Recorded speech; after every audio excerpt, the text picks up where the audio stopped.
Today we're taking a look at Greenlee Field located in Pittsburgh, Pennsylvania. Greenlee Field began construction in 1931 and was ultimately completed in 1932. The field was home to the Pittsburgh Crawfords, and the field was named after its owner, Gus Greenlee, who has a fascinating history on his own. Greenlee spent $100,000 of his own money during the midst of the Great Depression to have Greenlee Field built in the Crawford neighborhood of Pittsburgh. Some believe that Gus Greenlee started the Pittsburgh Crawfords and had Greenlee Field built as a means to launder money. During his tenure as the owner of the Crawfords, Gus Greenlee strongly desired to win. He assembled a team that included future Hall of Famers Satchel Paige, Josh Gibson, Oscar Charleston, Judy Johnson, Cool Papa Bell, Bill Foster, and Judd Wilson. Greenlee Field was designed by Louis Arnett Stewart Bellinger, making Greenlee Field one of the only stadiums in the country designed and owned by African Americans. The field initially sat 5,000 in the grandstands. Later, bleacher seats were added in the outfield for additional seating.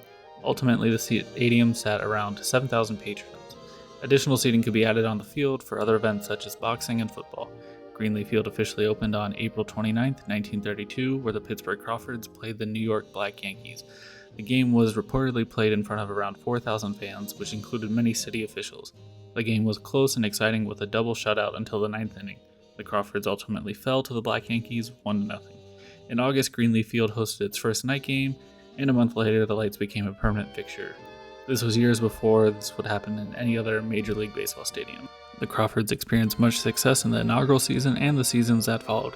They won league titles in 1935 and 36. However, the success would not last, and in 1937, Satchel Paige led several Crawford players, including Gibson, Bell, and Bankhead, to the Dominican Republic with the promise of easy money to play a short baseball tournament in support of the country's dictator, Rafael Trujillo. This immense loss of talent caused the team to experience a losing record for the 1937 season. They were able to post a winning record in the 1938 season. However, following the exponential population growth experienced in the previous years, the Pittsburgh Housing Authority sought new land to build housing. Due to the flat land that Greenlee Field was built upon, it was seen as an ideal location for housing. Under immense pressure and after failed negotiations, Gus Greenlee ultimately sold the land for $38,000. The last scheduled game for the Crawfords at Greenlee Field was on September 3rd, 1938. However, it is unsure if it was actually played. The final event held at Greenlee Field was a softball game on September 9th, 1938, and demolition of the field began in December of the same year. The land was used for the apartment buildings known as the Bedford dwellings. There is a historical marker where the gates of Greenlee Field used to be. The inscription on the marker reads, "Located here from 1932 to 1938, this was the first African-American owned stadium in the Negro Leagues, home of Gus Greenlee's Pittsburgh Crawfords baseball team, 1935 Negro League champs. Players included Hall of Famers Satchel Paige, Josh Gibson, and Cool Papa Bell."